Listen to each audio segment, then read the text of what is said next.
Nos han robado el barco. Porque nada más que nos han robado el barco. Sí, hubo peligro real para nuestra tripulación, para nuestra gente, y que pudiera ocurrir cualquier percance. Enrique, ¿cómo estás? Bien. Si toda la gente está bien, por favor que a los familiares le digan que estamos todos bien. ¿Cuál es la alternativa al negocio? ¿Una canonera española que se le tire sobre los canadienses? A mí me llamaron el gobierno canadiense y me hicieron una declaración de guerra. ¿Pero que se ha mandado una fragata a la zona? Bueno, yo creo que tenemos el derecho a vigilar nuestros propios barcos. O goberno canadiense non quere falar do tema porque non foi unha decisión acertada.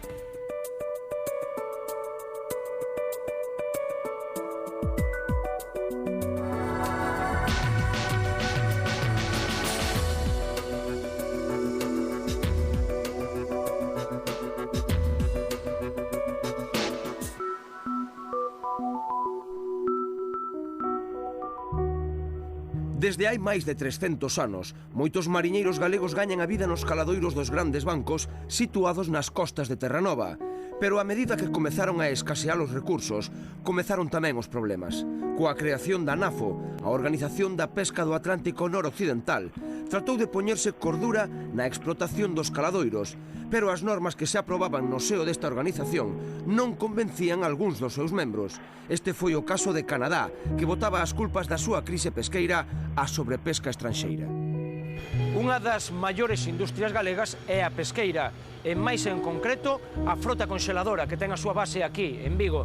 Esa frota naceu co esforzo de mariñeiros e armadores e cuns barcos rudimentarios que hai 2 séculos ían en parellas a polo bacallau.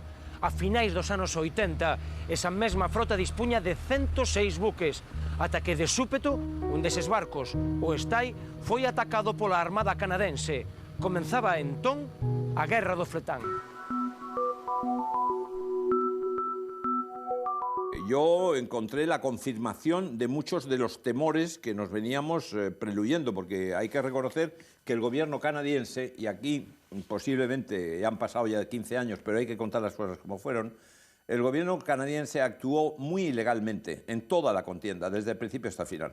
Y más en concreto actuó ilegalmente el ministro de Pescas y Océanos, el señor Brian Tobin, a quien yo normalmente en mi espacio en internet llamo Toxin, porque era una pura toxina. Eu recordo ás 12 da noite de poñerme tamén a escribir para pantallo periódico, bueno, se tiñan producido disparos, abordase de unha maneira violenta, esposamento do patrón e do capitán, intimidación a toda a tripulación. E, bueno, era unha situación realmente insólita. Brian Tobin acusa aos galegos de internarse nas 200 millas que constitúen a zona económica exclusiva de Canadá, pero como ocorrería con outras acusacións, esta era totalmente infundada.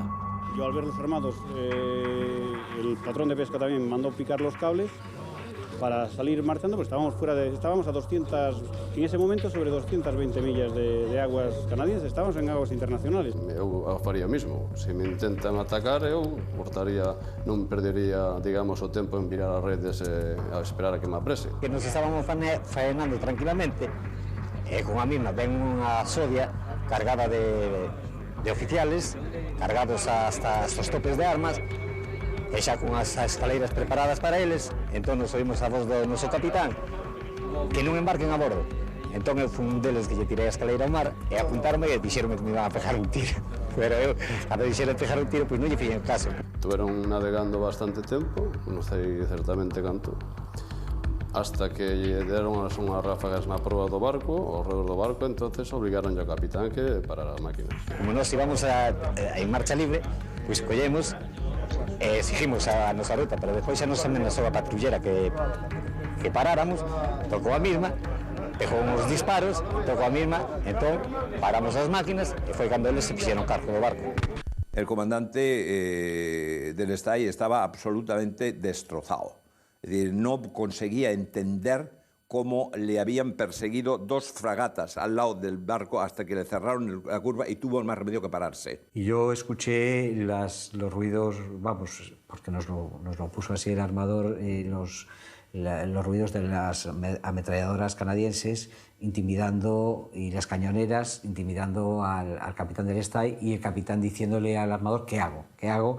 El armador enseguida, en cuanto se escucharon los ruidos, dijo: para, me acuerdo perfectamente, paró, y ya ahí se cortó, suben a bordo y se cortó la comunicación a los 2 minutos o así. A violencia coa que foi apreixado o Estay, con series de metralladora contra o buque, puido supoñer un perigo real para os mariñeiros? Sí, hubo peligro real para a nosa tripulación, para a nosa xente, e que pudiera ocurrir a calquer percance. As primeiras comunicacións que se teñen da tripulación e do capitán coa empresa aquí son comunicacións que realmente meten medo. Non foi unha advertencia administrativa, non foi unha medida de enerxía de carácter administrativo, foi un apresamento en toda regla, foron tratados como delincuentes. Tuve unha impotencia, unha rabia. Como é posible que un Estado de Dereito, como se considera un Estado de Dereito como era Canadá, que se converteran en verdadeiros piratas? Nós estábamos ali pescando legalmente, cunha cuota que estaba, digamos, sin asignar naquele momento. Había un ben común para todos que iban a acceder ali, entre eles España, que xa que é membro de NAFO. Entón, para nós foi un acto de piratería. Nos han robado el barco, porque nada más que nos han robado el barco. Nosotros no estábamos nada en aguas internacionales, nos han robado el barco. Porque non solamente eran forzas de mar, sino tamén eran forzas aéreas que iban contra un pesqueiro totalmente desarmado e que o único que estaba facendo, e además traballando en aguas internacionales.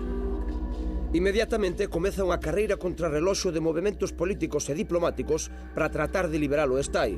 O barco era galego, pero moitas das competencias pesqueiras pertencían á Unión Europea, de onde había que esperar as respostas contundentes que se reclamaban, de Compostela, de Madrid, de Bruxelas, e, sobre todo, que sucedía mentres en Canadá. O lugar onde se tiña que negociar era en Bruselas, que era de onde partira inicialmente todo o conflicto, e, en paralelo, había que dar tamén unha resposta á acción de Canadá en Terranova, nas aguas internacionais. Entonces agarré el teléfono, llamé a la Unión Europea, llamé a la troika comunitaria, que era mi colega el embajador de Francia y mi colega el embajador de Alemania, Hans Sulima, que no me olvidaré nunca de él, de lo bien que se portó conmigo, y les dije: me voy a Terranova, a San Juan de Terranova. Y él me dijo: me voy contigo. Digo: oye tú, que el avión sale a las 5, dice, aunque sea a las 4. Y entonces los dos nos fuimos a Terranova. A tensión crece co paso das horas, dada a actitude de Brian Tobin de levar o conflito ata as últimas consecuencias. O goberno canadense pretende xulgar inmediatamente os mariñeiros do Estay. A noticia cae como unha bomba en Vigo, a base do buque. Estou moi preocupado polo que poida pasar esta tarde en San Llons. Estou moi preocupado porque se pueda montar un circo. Yo creo que el gobierno canadiense tiene intención de engañar a la opinión pública internacional. Chegan os mariñeiros galegos a terra, efectivamente a Terranova, son apoupados no peirao polos canadianos, son apresentados como auténticos piratas. Enrique, ¿cómo estás? Bien. Si toda la gente está bien, por favor que a los familiares le digan que estamos todos bien.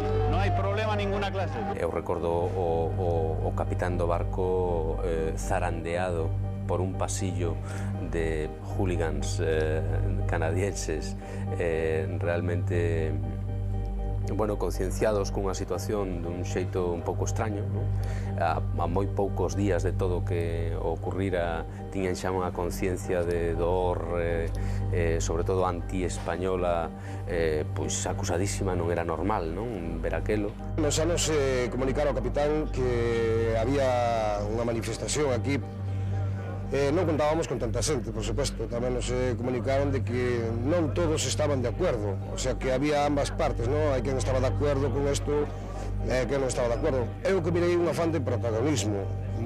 Deronnos voltas aí co barco, simplemente como para lucir un trofeo. Tobin, o ministro canadiano de Pesca, fai unha gran roda de prensa presentando ademais dunha forma absolutamente populista e demagoga un peixe pequeno ao seu lado e tamén unha malla supostamente collida ao estai, non? Iso foi unha atrapallada, porque cando mostra a foto que ainda está nos periódicos do peixe pequeniño que nos pescábamos non era o flatán, era unha patusa que seguramente ya colleu no mercado que ten ali en San Jones, son os patuseiros que estaban traballando ao fresco. O sea, iso foi unha das mentiras que este tío, que pasa que lle saliu ben. En calquera caso, os investigadores canadenses dixeron atopar redes de malla máis fina da permitida, así como peixes dun tamaño inferior ao autorizado. Anos despois, os cargos seguen sen aclararse, dado que a controversia centrouse en se Canadá tiña ou non competencia para actuar como fixo. Pasado 15 años, me da por pensar que aquellos maldito canadienses pusieron el barco, el señor Tobin, en concreto el señor Toxin, puso el barco en un sitio que yo tenía que cruzar los curiosos que había.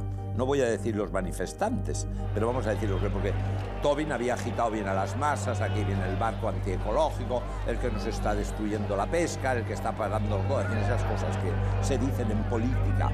Entonces tuvimos que ir los tres, el embajador de Francia, mi amigo Hans Ulima, el embajador alemán, y yo, andando, porque no nos dejaron ir con el coche, porque la idea era hacernos pasar por esa turba. Entonces un señor me tiró un huevo, pero con la rabia que el huevo le dio al pobre embajador alemán, que con su gabardina, pues se quedó, ¿pero qué es esto? ¿Pero qué me ha pasado? En Terranova, o embaixador español traballa incansablemente para darlle o mellor trato posible aos mariñeiros. De feito, chega a crear a primeira páxina web dunha embaixada coa fin de transmitir as noticias desde o punto de vista español. Pero cal era a súa postura? Que defendía fronte a Canadá? La intención que tenía era 2 o 3 ideas, era lo que tenía claro, más o menos. La primera era que el acto era totalmente ilegal.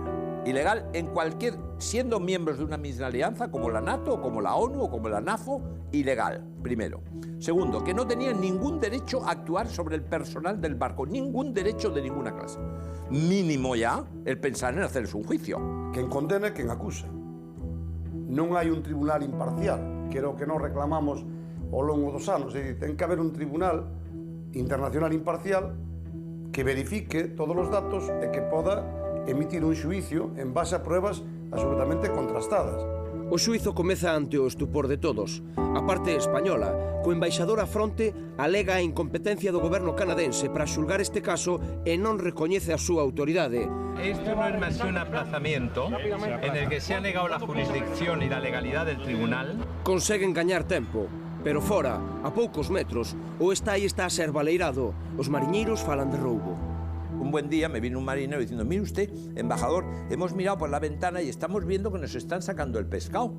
Es que mientras que el barco estaba allí, los canadienses les robaron la mayoría de la carga. Pues cuando volvimos al barco, que finalmente se volvió al barco, estaban los marineros cabrerísimos porque se habían comido todas las empanadas gallegas que había, que las tenían preparadas en el comedor, les habían dejado todo sucísimo, en fin, estaban como unas llenas. Todo patas para arriba, ahora va a desvir vos si queréis, esta chica vino con las cámaras, toda la bodega de popa vacía, todo, un pescado ahí muy bueno, todo lo llevaron, y de proa igual me llevaron más de 200 toneladas de pescado, me dejaron ahí las obras. Desde Madrid, a loita céntrase en liberar o buque sen ter que pagar ningún tipo de fianza. O presidente do goberno chega a falar directamente co primeiro ministro canadense, Jean Chrétien. Les quiero decir de todas maneras, porque me parece que es una información que no tienen, que ayer estuve en 2 ocasiones hablando con el primer ministro canadiense, por eso digo que tengo una razonable esperanza de que el barco esté en libertad sin ningún tipo de condiciones cuanto antes. Pero algo falla. O armador do Estai, Enrique Pereira, está a calcular os gastos que lle suporía ter ese buque parado o tempo necesario para afrontar os suizos. E non lle saen as contas. O embaixador vese impotente para resolver este conflito. En relación con el armador y con el capitán, es de ellos el tema. Es decir, ahí es más difícil que yo pueda entrar. Finalmente, e botando pola borda o argumento do apreixamento ilegal, o armador paga a fianza e o barco é liberado para volver a Vigo. Mentres o conflito continúa, Brian Tobin mantén as espadas en alto. Este barco leva aquí 4 días e xa nos fixeron del, pois eso, un desastre.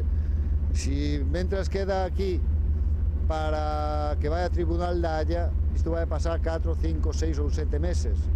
E logo, cando nos entregan un barco, sería todo un bloque. Creo que estuvo ben que o armador de prestar esta fianza, sin facernos cargo de nada.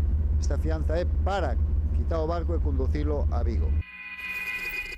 A cidade de Vigo, base da frota conxeladora, entregouse co Estai e coa súa tripulación.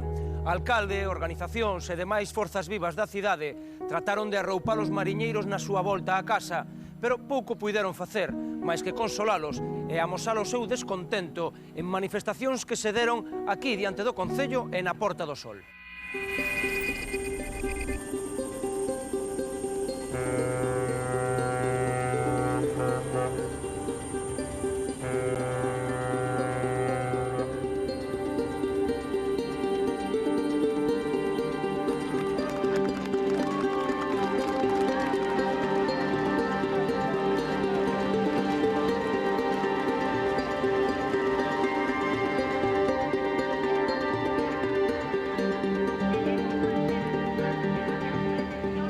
No comprendemos la pasividad con que la Comunidad Económica Europea sigue este asunto que nos afecta. Es por lo que nuestra lucha no termina y que seguiremos contando con vuestro apoyo.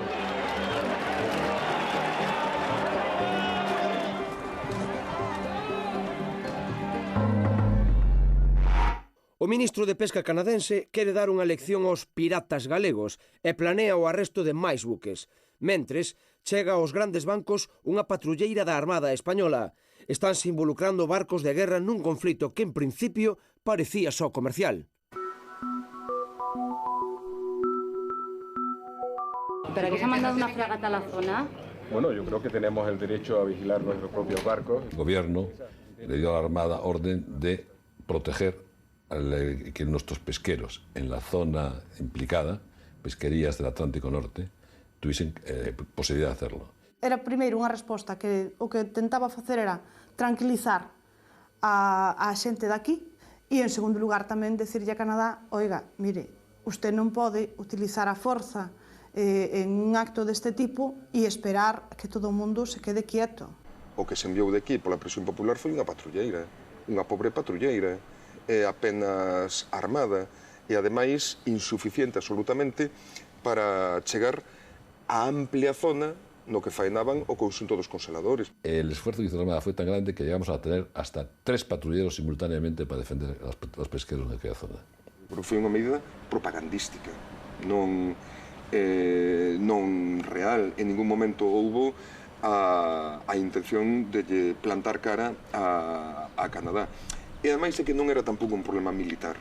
Era un problema más de política, que un problema de política, digamos, pesquera, política marítima, que de outra cosa. Non, é un problema económico e comercial.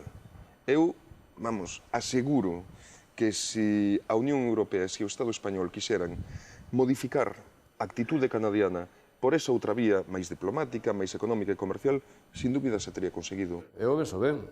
E non solamente debía haber unha fragata, deberían máis, porque iso é un acto, digamos, de delincuencia dun Estado de Dereito. Nós estamos traballando en aguas internacionales, collendo un ben común que nos pertenecía, xa que somos membros da NAFO. O 26 de marzo, apenas 10 días despois da liberación do Estai, Canadá trata de abordar outro pesqueiro galego. A patrulleira Vigía interponse entre os barcos de guerra canadenses e os buques galegos. Despois duns intres de máxima tensión, Canadá desiste. Se produce un casus belli, ¿no? Claramente, porque hai un país estranxeiro que invade outro.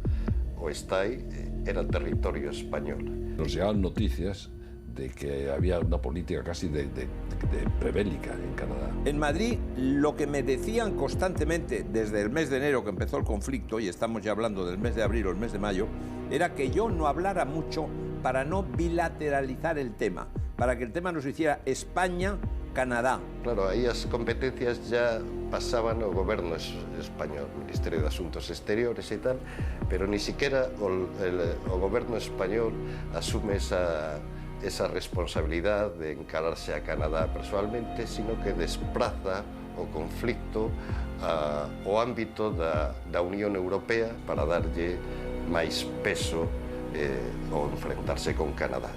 A tensión mantense en alta mar ata a chegada da Semana Santa, momento no que Brian Tobin decide dar un último golpe, querendo levar o órdago ata a fin.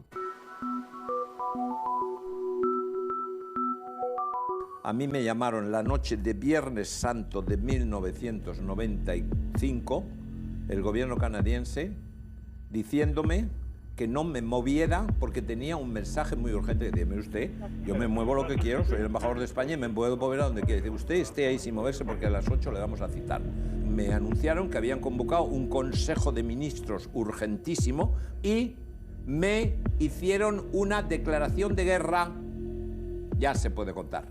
Y allí apareció el subsecretario de Asuntos Exteriores, Gordon Smith, y desmadejado, sin chaqueta, o diciéndome, bueno, sabe usted, embajador, no tengo más remedio, hemos llegado a la conclusión que la polémica que tenemos sobre la pesca, tengo que declararle la guerra.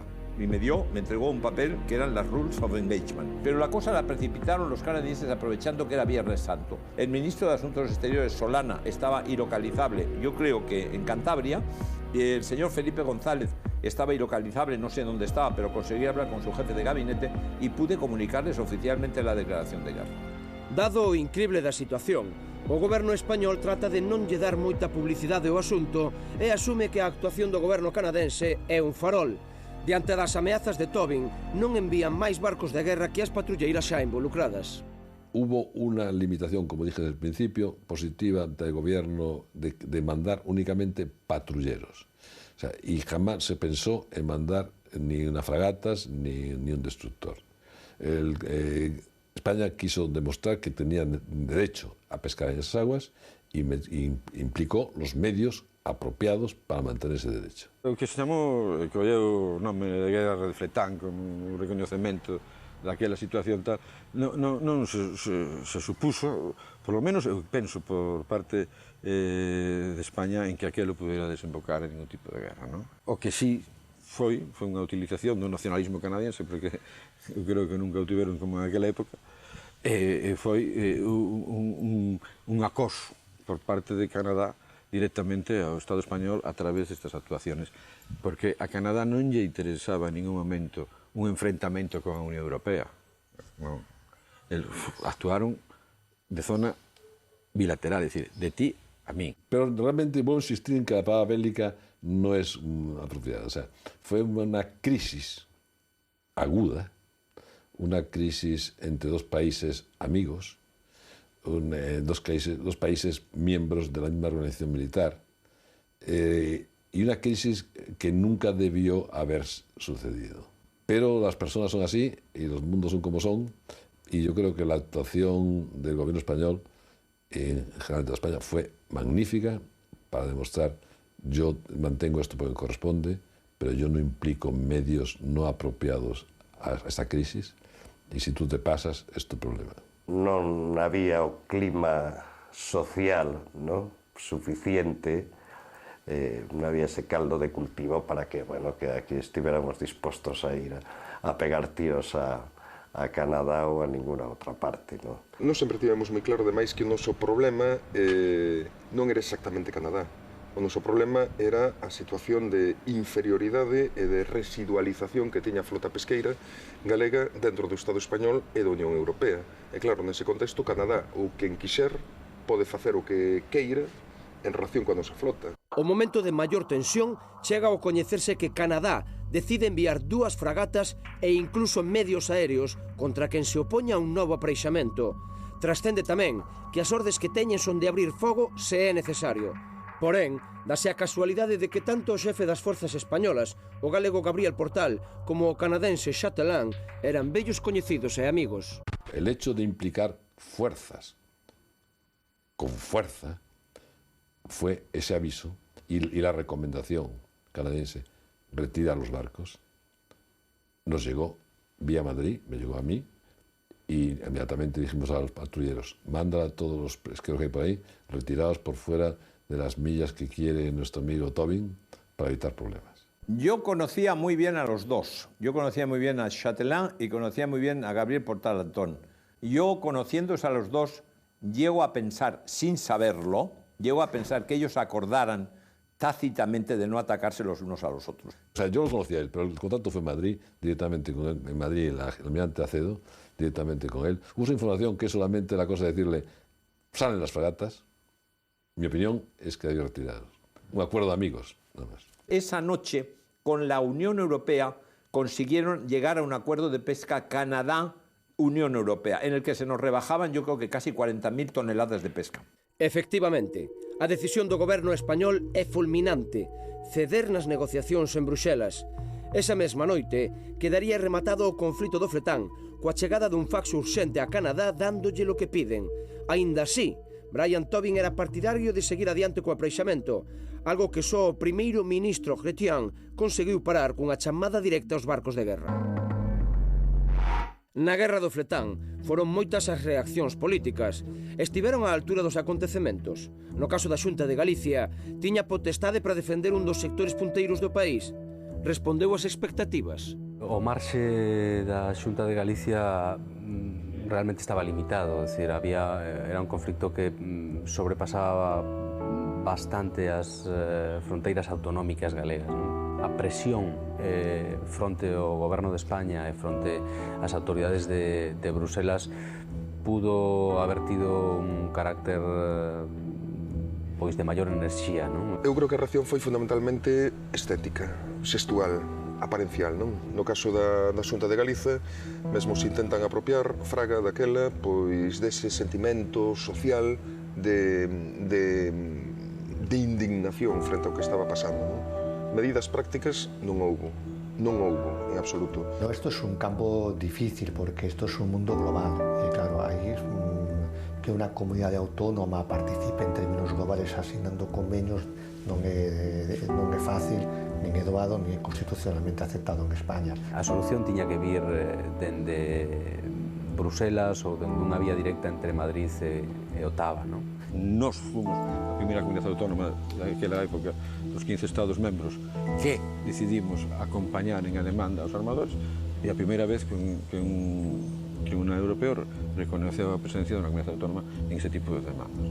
Lo que sí es cierto que a partir de ese y de otros conflictos sí os gobiernos españoles fueron permitindo que as comunidades autónomas acompañen e estén presentes en as negociacións, que participa, por lo tanto escoita, dá opinión e presenta alternativas. Eu quero recordar que o primeiro que definiu a actuación de piratas en o mar foi eu.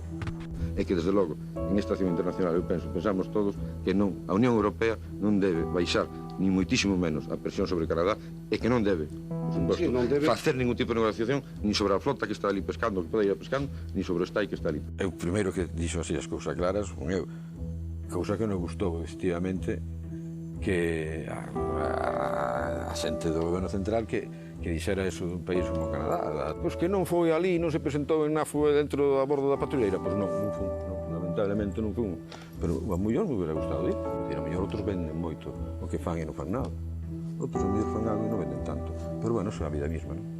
Pola súa banda, o goberno español de Felipe González estaba nun momento de durísimo desgaste, salpicado de escándalos e cunha oposición cada día máis forte, ameazando con gañar as eleccións nun futuro próximo. Nesa situación de debilidade, as medidas que se tomaron contra o órdago canadense souberon a pouco.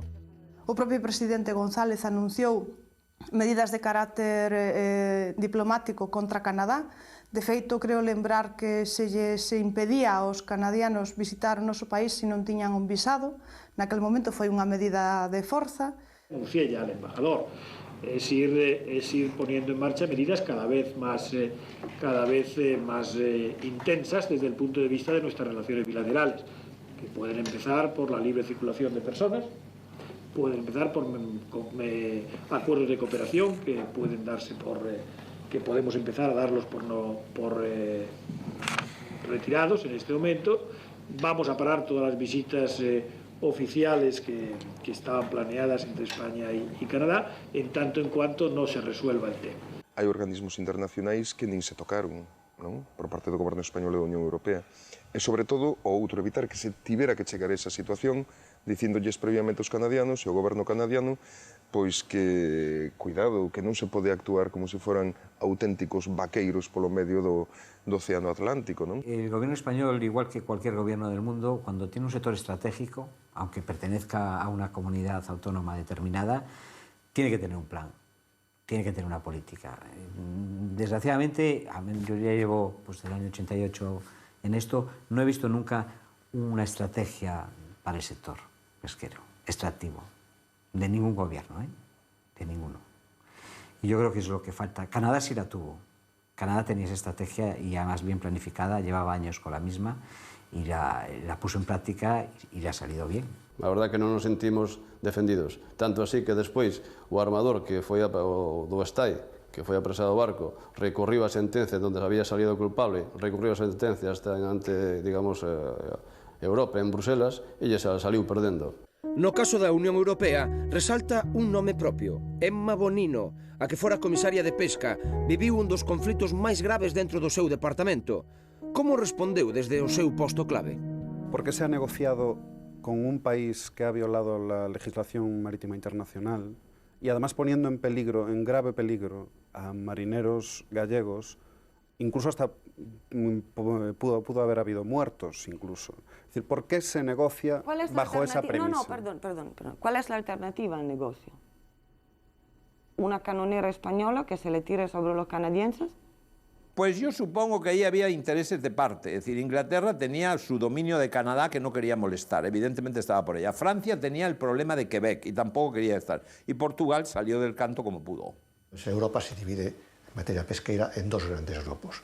Aquellos países del norte que tratan de defender al pescado y los países del sur que tratan de defender a los pescadores. Dinamarca, os daneses, moi ambientalistas, moi ecologistas, claro, eles pretendían a sustitución da flota galega pola deles, e en parte conseguiron, non?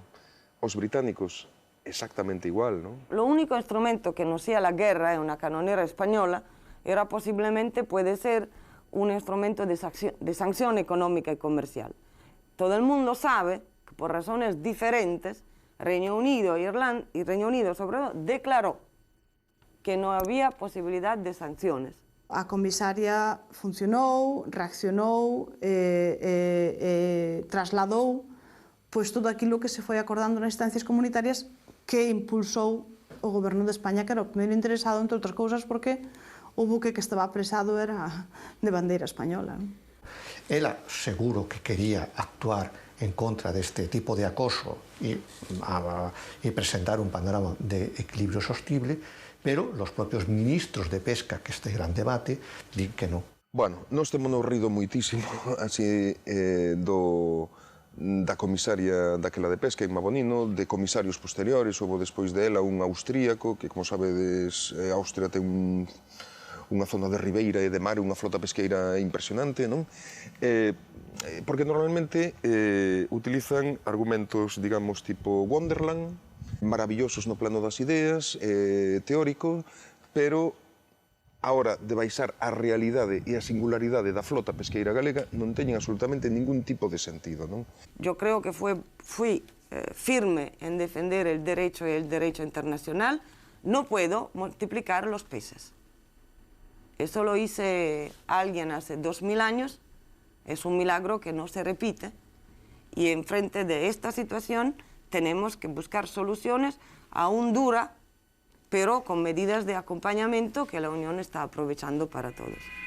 En 1995, e agora tamén, son moitas as voces que piden que as comunidades autónomas ou calquera rexión europea teña voz e voto nas decisións que afectan a súa economía ou os seus recursos. Serviría isto para mellorar o futuro no caso do Estado español? Mi impresión personal es que la Constitución necesitará dentro de poco un retoque, es decir, una nueva...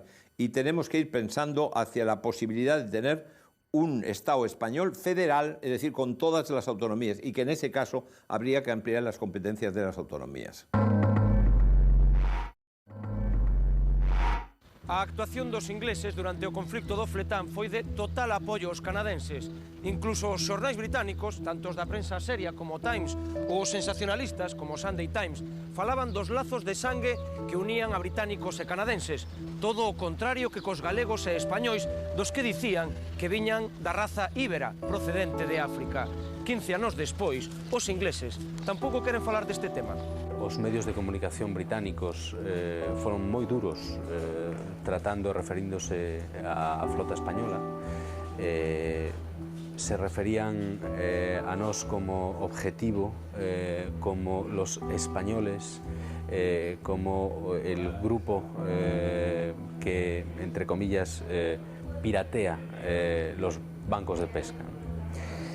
O mesmo a prensa irlandesa. Por contra, aos canadienses lle chamaban primos, lle chamaban compañeiros de lengua, compañeiros de cultura, compañeiros de tal. Nos éramos os africanos que pouco menos que subíramos a Península Ibérica e agora nos dedicábamos a esquilmar a pesca, non? Evidentemente, en los tabloides británicos había unos, non recordo que medio foi, sei que foi medio impreso, pero que decía, hablaba da Armada Invencible, non? Recordaba a Armada Invencible, recordaba que éramos os grandes depredadores dos mares e tal, se olvidaban da súa historia, é curioso, non? Se olvidaban de Francis Drake, se olvidaban de todo o que supuso sus bucaneros e sus asaltos constantes a posesiones de España e desarrolladas por España. Eu lembro, bueno, aquilo que se denomina teóricamente como Europa desenvolvida, países do norte europeo, como naquel momento, pois, bueno, chovían, pero actos de auténtico racismo, non? Contra Galicia e contra os galegos. Pouco antes, Holanda, por exemplo, expulsaba 800 traballadores galegos dunhas plataformas petrolíferas e Erema, cun argumentos racistas e, curiosamente, para sustituir man de obra barata, que era a galega, por man de obra aínda máis barata, magrebís fundamentalmente, que se pasaban a incorporar a esas plataformas, non? Petrolíferas. O 5 de abril de 1995, uns 3.000 mariñeiros de Vigo e de toda Galicia marcharon a Madrid para protestar ante a embaixada canadense. O daquela embaixador, David Roy, limitouse a decir que trasladaría as súas queixas ao seu goberno. Pero que ten que decir ese goberno 15 anos despois? Tras numerosos intentos por parte da Caixa Negra de conseguir a súa opinión, a resposta foi sempre a mesma: o silencio. Por que non queren falar? Por prudencia diplomática ou se cadra pola vergoña dun episodio que saben que foi ilegal?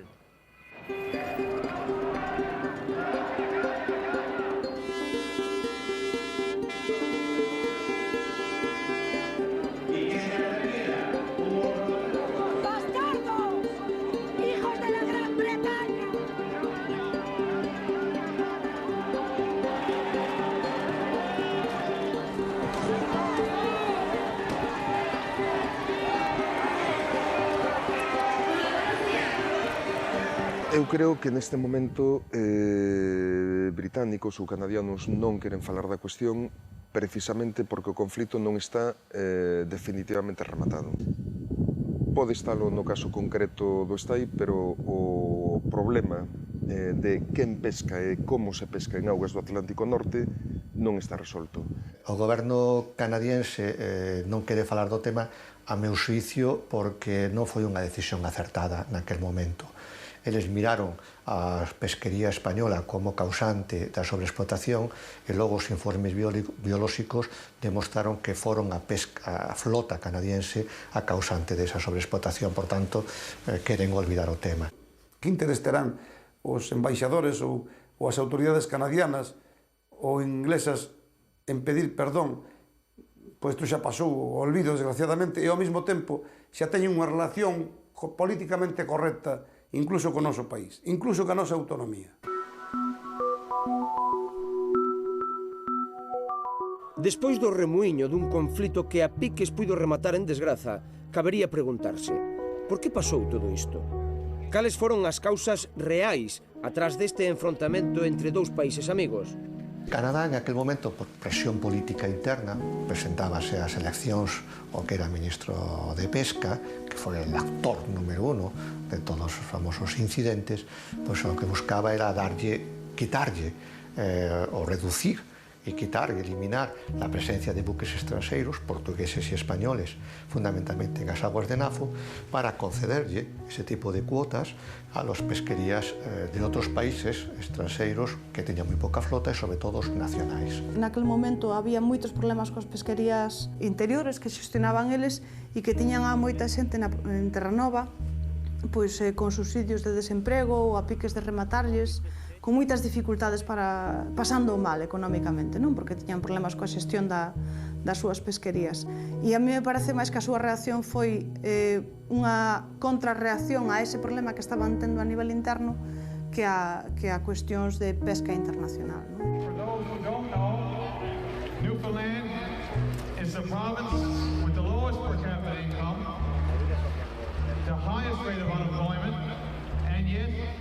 Eu creo que había aí, pois, por así decirlo, un interés que despois vamos descubrindo, había estudios feitos que, vamos a decir, no fondo submarino, no subsuelo do fondo do mar de esas zonas, pois hai unha gran riqueza de gas e de petróleo, e entonces tamén había, por así decirlo, interés por grandes multinacionais, vencelladas a intereses que a nós se nos escapan, pero que se foron conocendo ao longo do tempo, e nós fomos tendo contactos con persoeiros importantes da vida económica, política e incluso mediática do Canadá, e fomos conocendo eses datos de referencia que nos daban a entender que detrás da Guerra do Fletán pois habría outros intereses moi fortes que intentaban, por así decirlo, aniquilarnos e intentar de alguna maneira pois acabar ca hexemonía nosa en esa zona. Un ano antes de que estallara, digamos, o conflito co apresamento do STAI, Canadá rexeitou as medidas de carácter internacional aprobadas en Bruselas, e aceptadas tamén pola NAFO. Primeiro, se inventa unha lei de protección dos caladoiros que lles permite ir máis aló das 200 millas establecidas como franxa de protección internacional dos caladoiros propios, apelando a que os bancos de pesca son, digamos, móviles, que alá onde está o banco pode chegar, non? Esa cobertura do país.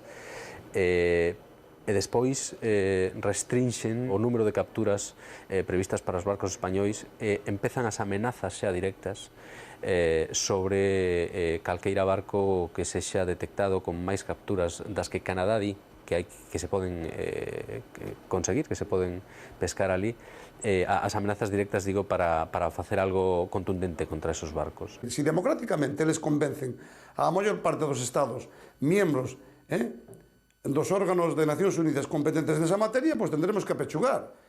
É dicir, pero mentras tanto que non poden facelo, a brava que foi o que fixeron. Unha das principais causas que argumentou Brian Tobin como desencadeante do conflito foi que os mariñeiros galegos actuaban como piratas esgotando os caladoiros nos que pescaban. Non se pode, xeralizar, non? É dicir, non podemos dicir que porque haxa algúns armadores ou algunhas compañías que efectivamente estén practicando incluso a pesca ilegal, non se pode dicir que todos os componentes da frota dun país, en este caso de Galiza, sexan piratas, ¿no? O se dediquen a esquilmar caladoiros. Yo recuerdo que una de las cosas que le decíamos era: ustedes han esquilmado un recurso, ustedes, díganos un recurso que haya esquilmado la flota galega. Y no lo sabían porque no existe.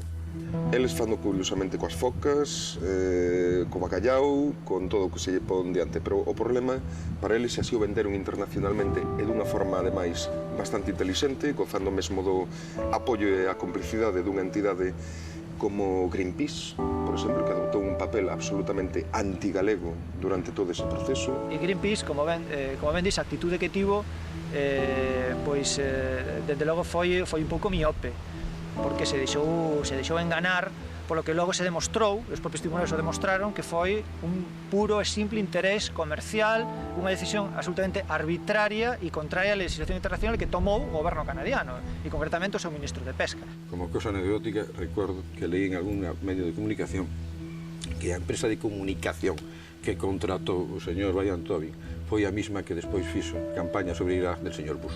Brian Tobin en concreto di que os galegos somos unha especie de piratas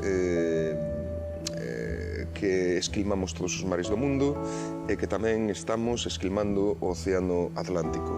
É unha fama que se deu, é unha fama que, sobre todo, se produce en os principios con Gran Bretaña e con Irlanda nos bancos nosos do Gran Sol, en que tivemos moita presencia, e, sen embargo, como ves, Francia non a ten, e usa unhas redes de malla deriva que de verdad son depredadoras 100%, e, sen embargo, esa fama non a ten. Por qué? Porque prácticamente se limita esa pesquería a Francia.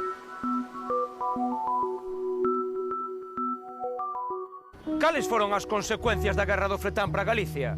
Se a finais dos anos 80 a frota conxeladora era a maior e mellor preparada do mundo, como quedou despois? Cantas toneladas houbo que deixar de pescar? E, sobre todo, cantos barcos como este houbo que amarrar ou desmantelar? Señor Pereira, están vostedes convencidos de que nas negociacións con Canadá Se sacrificou o sector pesqueiro en beneficio doutros sectores productivos? Mire, eu penso que sí, non? Mas non teño unha total información. O que sí sei é que a nós, pescando legítimamente, o ano pasado pescábamos 40.000 toneladas. Este ano vamos a pescar malamente 8.500. Isto, pois, creo que ten unha definición clara, non? 15 anos despois, Galiza pesca 10 veces menos, 4.000 toneladas, mesmo suxeitos a un chamado plan de recuperación do fletán negro, que foi diminuindo paulatinamente ano tras ano esa capacidade. Yo recuerdo en el año 89 teníamos 100, eso sí me acuerdo, 105 grandes buques congeladores. Ahora nos quedan 16. 16 de ese tipo, o sea, es una auténtica monstruosidad. Canadá non pescaba unha tonelada en 1995, agora pesca pois aproximadamente 10.000 toneladas de fletán negro, ademais de outro tipo de especies. Bueno, salimos perdendo moito, porque ese caladoiro podía soportar máis barcos dos que están actualmente.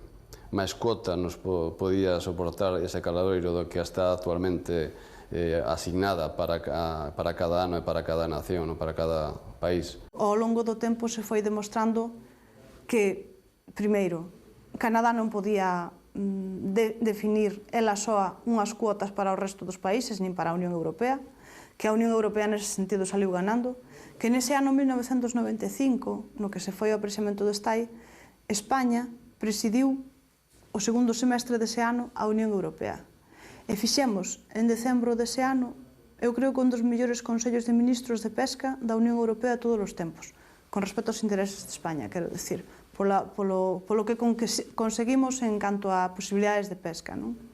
E a partir de aí, pois, empezaron a poñerse sobre a mesa pois, cuestións que antes eran pouco menos que intocables, non? Nadie podía pensar que pois, os científicos galegos poderan ir a Canadá a facer un traballo de prospección e hoxe se está facendo. Nosotros siempre hemos dicho que fue una guerra comercial, que no fue una guerra conservacionista, no fue una guerra ecológica, ¿no? como levantó Brian Tobin y muchas ONGs. Y al final nos han dado la razón, ¿no? Canadá ahora es el que más pesca fuera de las aguas canadienses. Entonces penso que nos roubaron. Non se pode, digamos, chegar, o sea, ceder, cando realmente a realidade non era tan mala como a pintaba o Brian Tobin. Resultado? Pois que nós pescamos menos e eles pescan máis.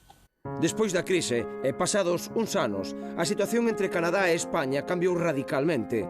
Brian Tobin vive retirado da política despois de presidir o goberno autónomo de Terranova como un heroe que sacou da crise a provincia. Por outro lado, os mariñeiros galegos que aínda pescan na zona soportan unhas inspeccións rigorosas. Como é a situación actual? La situación ha cambiado drásticamente.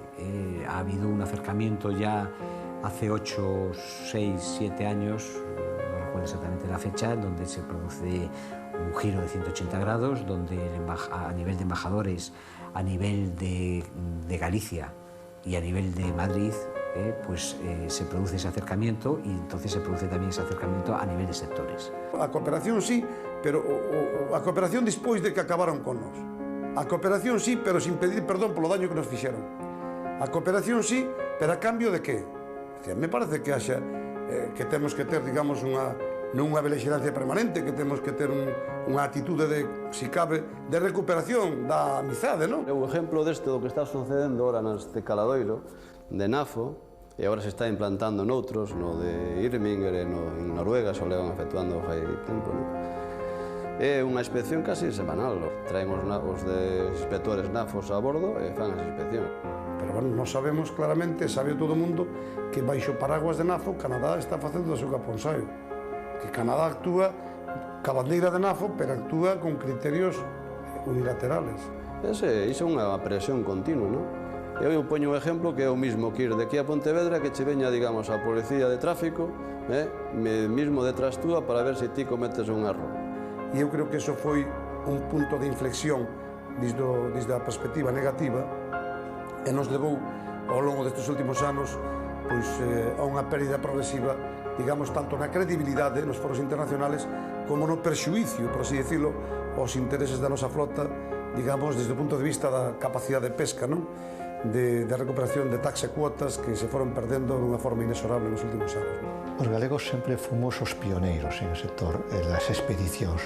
Nos falta ser tamén pioneiros en el desenrolo integral do sector pesqueiro, é dicir, dándole maior engadido ao produto e desenvolvendo marcas. Eu son de opinión que cando vou ao restaurante a xantar, sempre o camarero me di que marca de viño quero. E eu tamén digo, e non podo escoller unha marca de peixe que eu quera, dese armador ou dese porto que sei que me garantiza a trazabilidade, que sei que pescan ben, que sei que eu teño que apoiar. Igual que un pode decir que la pasta es italiana, ou pode decir que a tecnoloxía é xaponesa, ou el textil pode ser chino. Podemos decir que todos os produtos do mar, do peixe, teñen que ser galegos. A pesar das restriccións dos inspectores, a frota galega pesca hoxe de novo en busca de máis recursos. Estarán condenados a vagar polo océano atopando caladoiros para despois ser expulsados deles? Só o tempo responderá a esa pregunta. Nós, pola nosa banda, agardámonos aquí dentro de 7 días con máis preguntas sobre outro feito que impactou os galegos. Velaquí un avance. Ata daquela.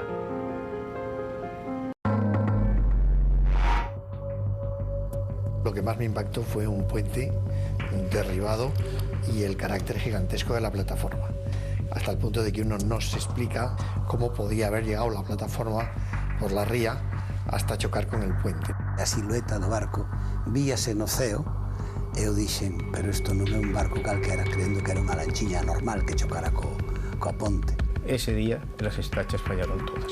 ¿Por qué? Porque la fuerza del viento estuvo sobre 140. Non se dou ningún aviso, posto que, repito, así se especificaba no FAS que nos remite o Servicio Meteorolóxico. Para min foi un temporal imprevisto. De súbito empeza a falarse de que ven un remolcador de Xixón. Creo que era o Alonso de Chaves. Non se usou porque para preparar a maniobra non tuvo tempo suficiente para prepararla, entón se nos pasaba ahora. Sería terrible pensar que se permiteu que o barco chegara á ponte por non pagar unha factura que sería demasiado gravosa pola actuación do Alonso de Chaves. Los temas de conducciones de aguas están prácticamente resueltos. Houve problemas porque, bueno, a propia Xunta de Galicia tampouco actuou como deberá actuar. Vinieron aí, sí, unha delegación oficial a ver a ponte como estaba, pero máis ben para sacar a fotografía, non? Aquela xente único que quería derrocar un goberno legitimamente constituído, que era o meu, do goberno de Ferrol, e como era un goberno do PP, valía todo. É que estamos un país onde ou te moves ou senón non hai nada que facer.